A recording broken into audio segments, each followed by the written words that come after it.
Gentlemen di oggi, cavalli di 3 anni a reclamare, sono in 8 dopo il ritiro del numero 6. 1 Aliprav, 2 Ariel di Poggio, 3 Antartide DVS, 4 Aura Club Mail, 5 Adolf Indal, in seconda fila 7 Avila dei Greppi, 8 Avica Chuck SM, 9 Anni Pan. Veloce Adolf Indal cerca di passare al comando, ci riesce Antonio Vitiello, scavalca Ariel Di Poggio che si mantiene secondo davanti al numero 1 di Ali Prav, mentre di fuori è rimasta scoperta Antartide DVS con Carlo Dorovic in giubba bianca, 200 metri in 15 e mezzo. La schiena di Antartide DVS prontamente presa da Anni Pan che si mette in seconda pariglia. Intanto rallenta al comando Adolf Indal, arriva al paletto dei 400 metri in 39. Si formano diverse pariglie, vediamo di fuori anche Aura Club Mail che fiancheggia Ali Prav, mentre l'altra pariglia è composta da Avila dei Greppi e Avica Chuck SM.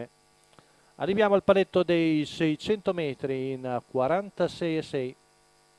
Passaggio davanti alle tribune, posizioni cristallizzate, 4 pariglie con Antonio Vitiello che conduce sempre, ma Carlo Dorvic con Antartide DVS insiste, mette mezzo cavallo davanti.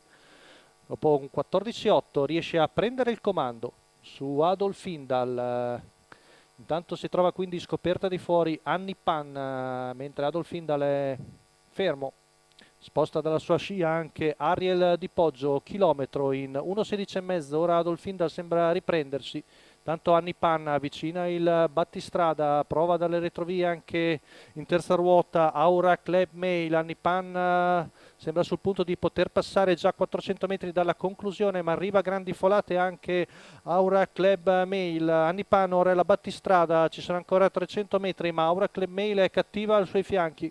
Siamo a poco più di 200 dalla conclusione, Filippo Monti contro Gianluca Di Venti, più indietro gli altri, ultima curva passata in 15 e mezzo, retta d'arrivo con Anni Pan in vantaggio, attaccata da Aura Club Mail, ultimi 50 metri, ci prova Aura Club Mail, Anni Pan prova a difendersi, ma sul palo Aura Club Mail viene a vincere su Anni Pan, mentre ancora terza Antartide DVS, finisce forte ma tardi Avila dei Greppi. La vittoria per Aura Club Mail, la mago d'amore di Gianluca Di Venti.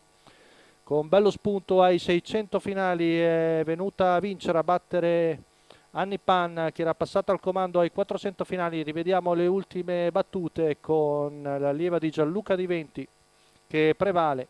Il training di Ettore Vairani, il lavoro dietro le quinte di Lorenzo Bortolotti per la figlia di Mago d'Amore che paga al totalizzatore la quota di 4,90.